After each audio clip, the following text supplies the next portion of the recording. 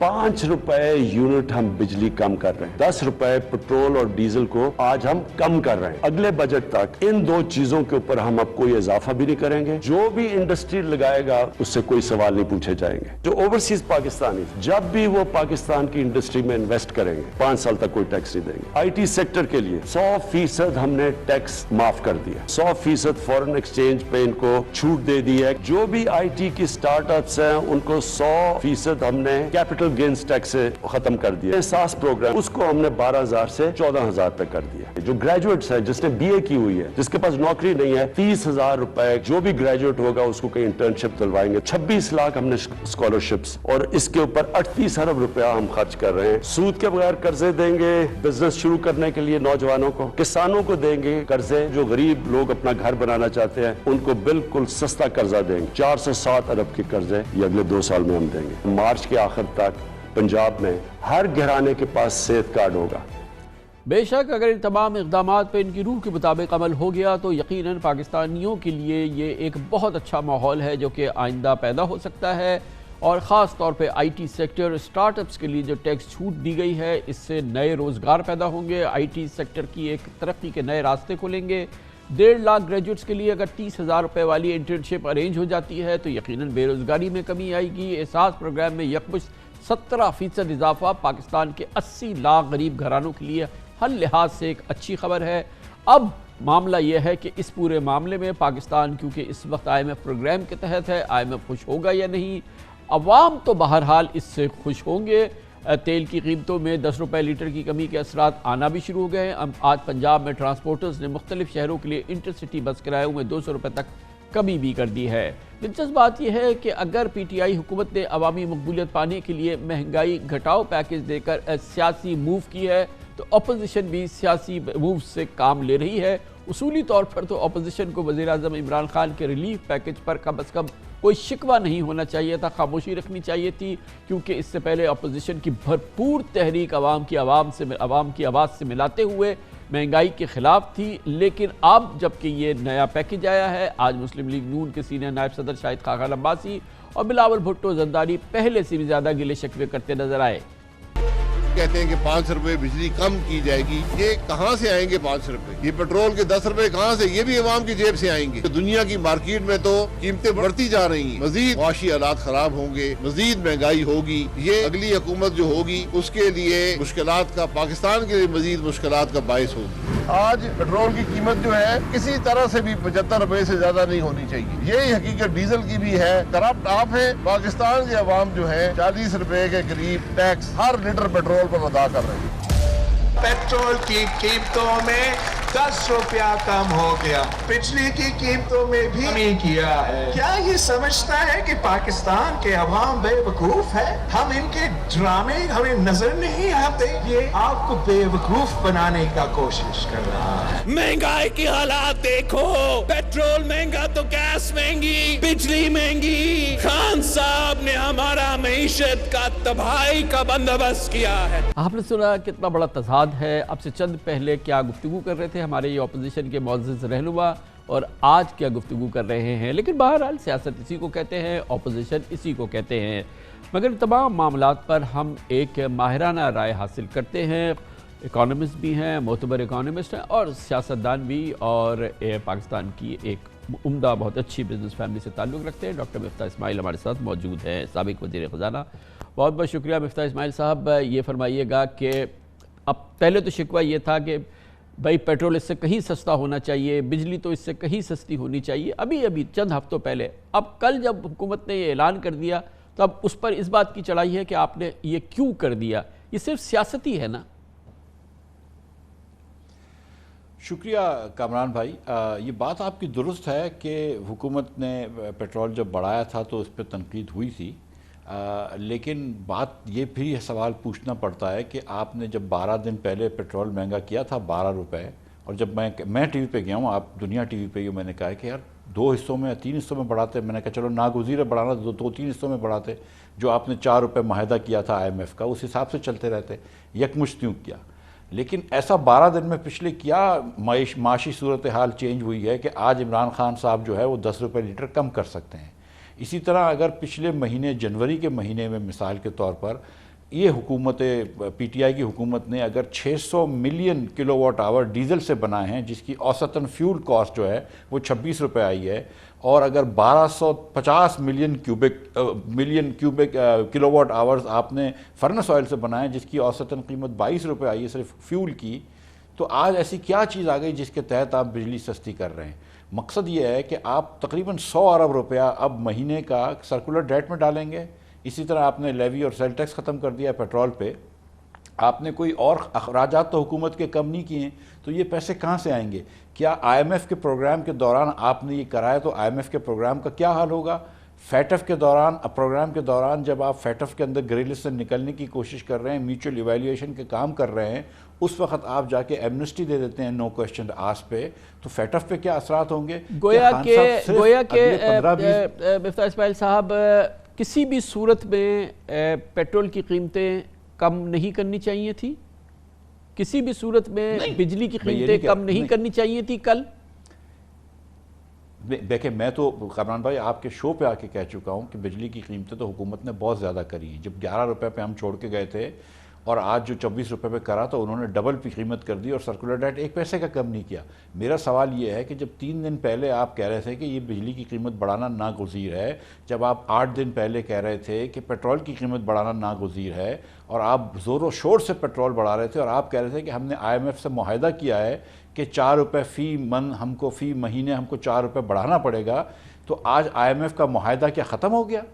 کیا فیٹف سے ہم کو اجازت مل گئی ہے کہ ہم نو کویشچنز آسک ایمنسٹی دے سکتے ہیں؟ اعتراض کس بات پر ہے کہ ابھی کیوں کیا ہے، یا اس بات پر ہے کہ پہلے کیوں کیا تھا؟ کیا اعتراض ہے؟ پبلک کو اس سے کیا نقصان ہوگا یہ بتائیے نا. آج پبلک کل کے اعلانات سے پبلک کو کیا نقصان، عوام کو کیا نقصان ہے پاکستان کے؟ کامران بھائی، ہم صرف عوام کی بات کر رہے ہیں نا. آپ نے آئی ایم ایف کا، حکومت نے ایک آئی ایم ایف سے پروگرام کیا ہے جس کے تحت 700 ارب روپے کا سالانہ یا 350 ارب روپے کا 6 مہینے کا ٹیکس بڑھا ہے. یہ تو ہم نے پوچھ لیا نا. میں آپ کے سامنے رکھ دیتا ہوں، اس سوال کا جواب تو ہے نا. شوکت ترین صاحب نے کل دیا. مثال کے طور پہ آئی ایم ایف، پہلے صرف آئی ایم ایف کو دیکھتے ہیں. چلیں، یہ تو ہم نے سوچ سمجھ کے کیا ہے نا، ایسے تو نہیں کیا. اور دوسری چیز یہ ہے کہ اگر ہمارے پاس فنڈنگ نہ ہوتی تو اس پہ تو پھر آئی ایم ایف بھی اعتراض کرتا. جو بھی ہم میجر سٹیپس لیتے ہیں پہلے ان سے ہم مشورہ کر لیتے. اور دوسری چیز یہ ہے کہ ان کی جو ٹارگٹ سیدھے سیدھے ہیں. انہوں نے کہا آپ نے فسکل ڈیفیسٹ جو ہے اس کو بریچ نہیں کرنا، جو ٹارگٹ ہے آپ کا. آپ نے ڈیٹ زیادہ نہیں اپنی بکس پہ لے کے آنا. تو ہم کو تو کچھ بھی نہیں لا رہے نا ان میں سے. آپ دیکھیں نا، ہمارے پاس باقی جو ہے اس وقت بھی کوئی 270-280 بلین جو ہے ہم ایف بی آر کے ریونیوز پہ آگے ہیں. اور ابھی جو ایگزمپشنز ہم نے نکالی تھی اس سے بھی کچھ فائدہ ہوگا. تو I think we probably are fine as far as revenues are concern and income is concern. I M F سے بات کی ہے. آئی ایم ایف کے ٹارگٹس کو ان کو کنسرن ان کے ٹارگٹ سے ہے. ڈیفیسٹ نہیں ہوگا، یعنی کہ جو آپ جس خدشے کا اظہار کر رہے ہیں وہ کہتے ہیں کہ جی یہ ہمیں خدشہ نہیں ہے. ہم آئی ایم ایف سے بات کر چکے ہیں. اگر آئی ایم ایف سے بات کر چکے ہیں اور پاکستانی عوام کو یہ پیکج انہوں نے دیا ہے تو یہ تو یقینی طور پہ ان کے زخموں پہ مرہم تو رکھا گیا ہے نا. آپ کو کیا اعتراض ہے؟ کامران بھائی، پھر سے گزارش یہ کرتا ہوں کہ 10 دن پہلے تو یہ کہہ رہے تھے کہ پیٹرول کی قیمت بڑھانا ناگزیر ہے، اور آئی ایم ایف کی بات بھی کر رہے تھے کہ پیٹرول آئی ایم ایف نے مہنگا کرایا، دنیا کی مارکیٹ میں مہنگی ہو گئی.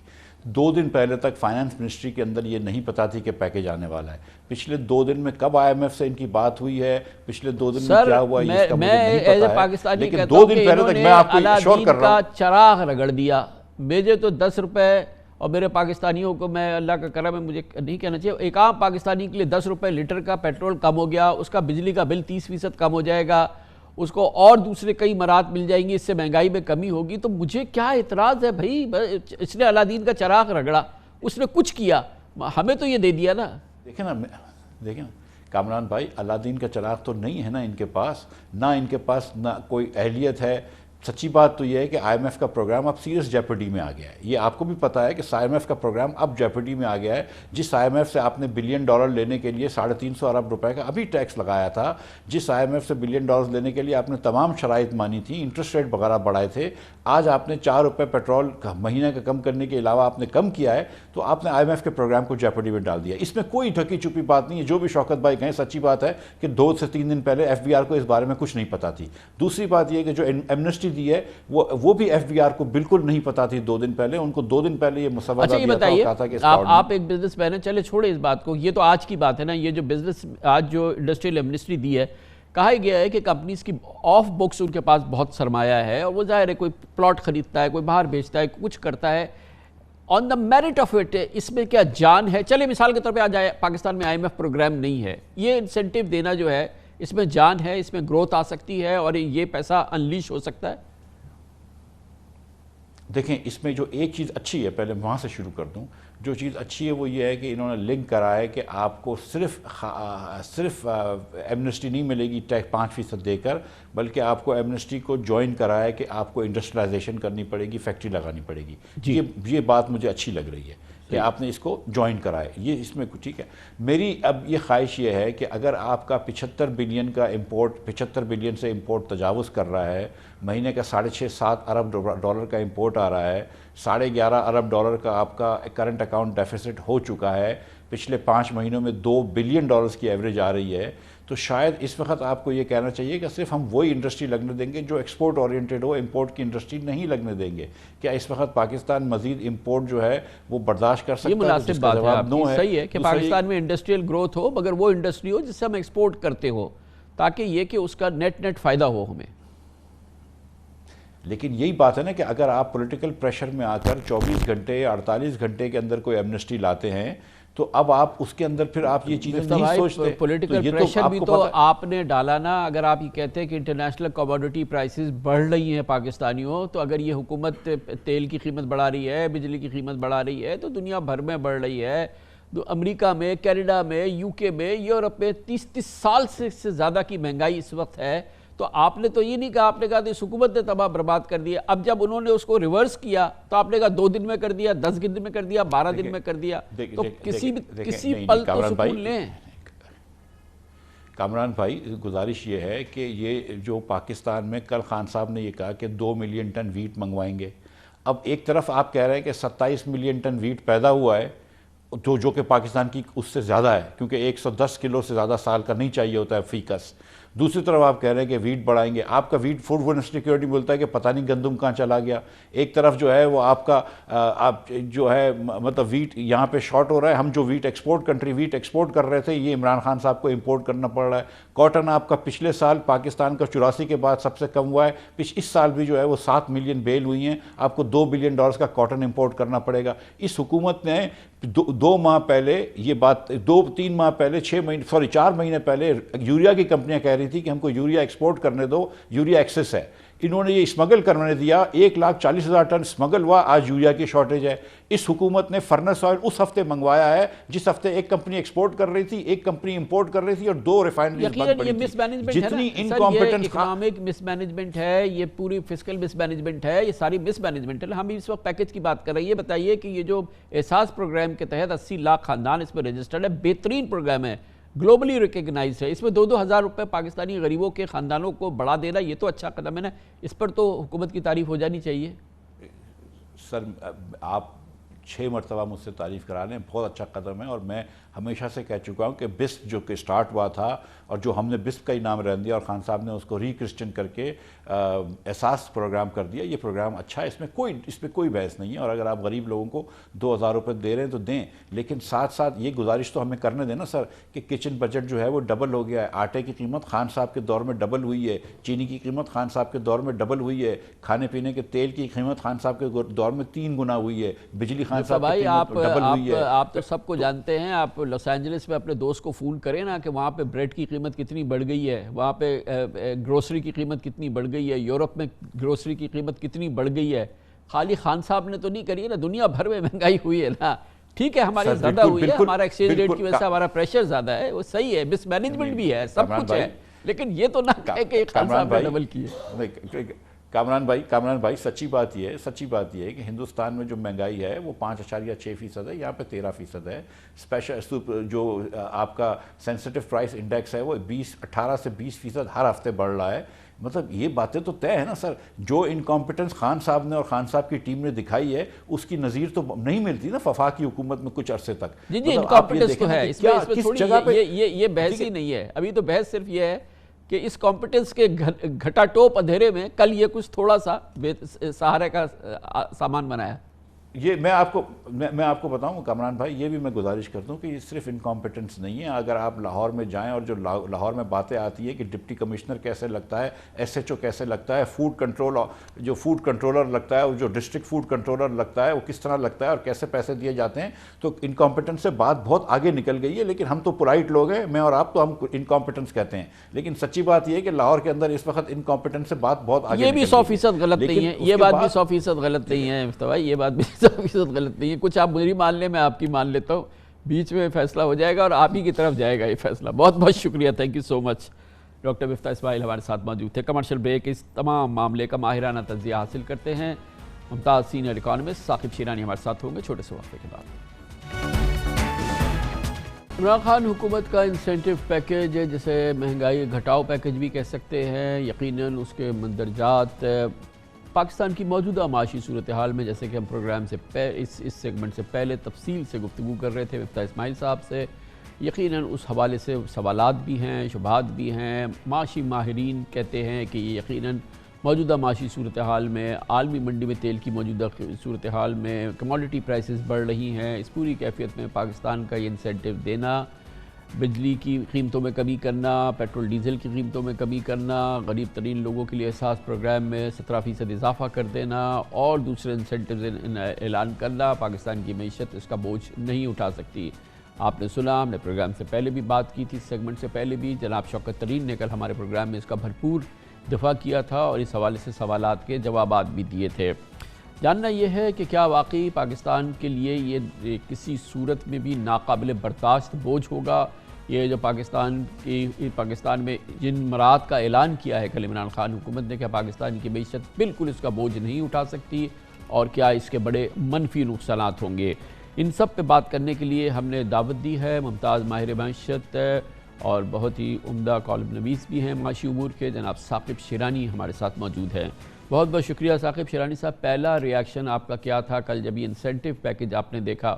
ظاہر ہے کہ پاکستان کی جو معاشی صورتحال ہے اس کا پس منظر آپ کے سامنے ہے, اور جس سائز کا کل یہ جس کوانٹم کا یہ پیکج کل اناؤنس کیا گیا, انسینٹیو پیکج پرائم منسٹر کی جانب سے, تو آپ کا پہلا ریاکشن کیا تھا؟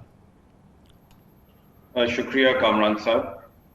جو پیکج اناؤنس ہوا کل وہ اوبیسلی اس سے تھوڑا سا مختلف تھا, بلکہ کافی مختلف تھا جو تجاویز ای اے سی نے پیش کی تھی, اور اس میں یہی میرا خیال ہے خدشات ہیں کہ اس کے کیا اثرات ہوں گے ہمارے آئی ایم ایف پروگرام کے حوالے سے, ہمارے فسکل ڈیفیسٹ کے اوپر, یہ فسکلی سسٹینیبل ہوگا یا نہیں ہوگا, عالمی منڈی میں قیمتیں کہاں پہنچتی ہیں, کہاں جا کے بیٹھتی ہیں, وہ ایک بہت بڑا سوالیہ نشان ہوگا.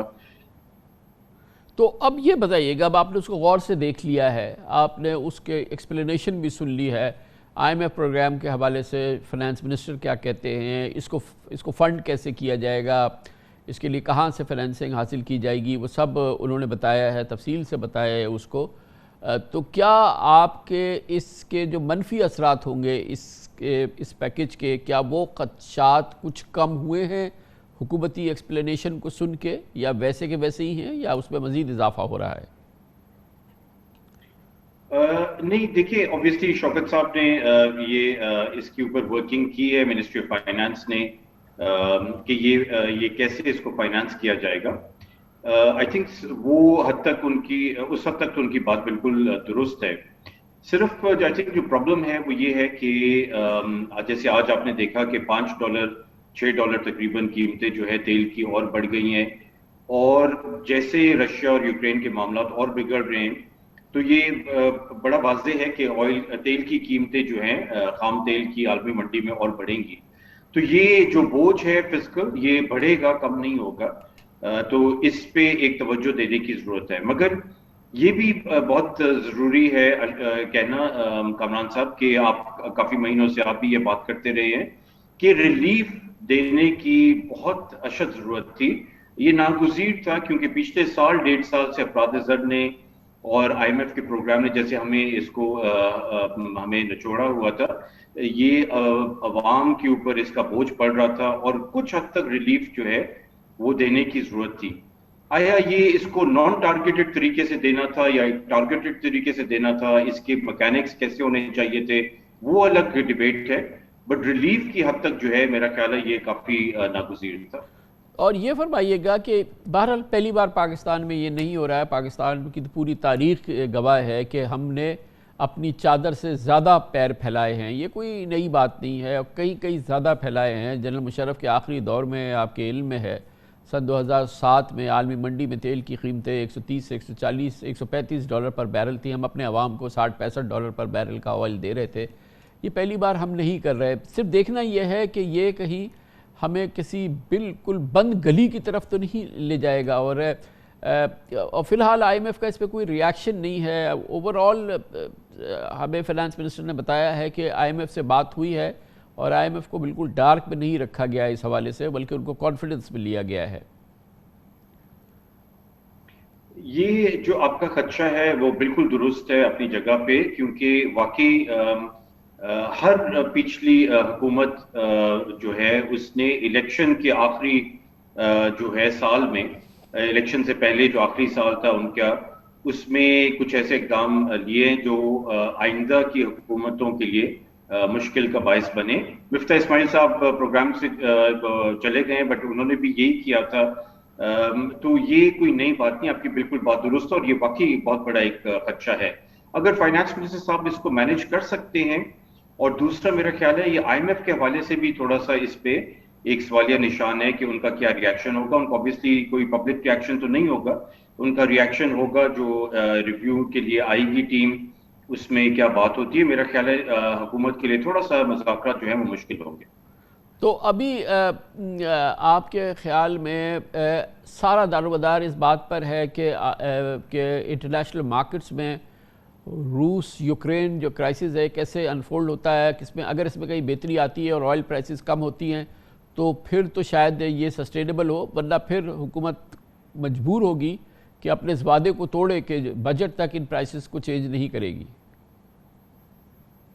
بالکل، یہ ایک بہت بڑا ایک اوبیسی کمٹمنٹ ہے، 4 مہینے اس کو کیسے سسٹین کرنا ان حالات میں، اور میرا خیال ہے کہ یہ حکومت اگر کر بھی دیتی ہے تو اس کے ایون اگر 4 مہینے کے بعد 3 مہینے کے بعد پرائسز نیچے بھی آتی ہیں تو کچھ اس کے اثرات جو ہیں وہ رہیں گے۔ فار ایگزامپل OMCs کے لیے اس کا ایک منفی اس کا ایک ہوگا، کیونکہ ان کے کیش فلوز جو ہیں وہ مزید متاثر ہوں گے۔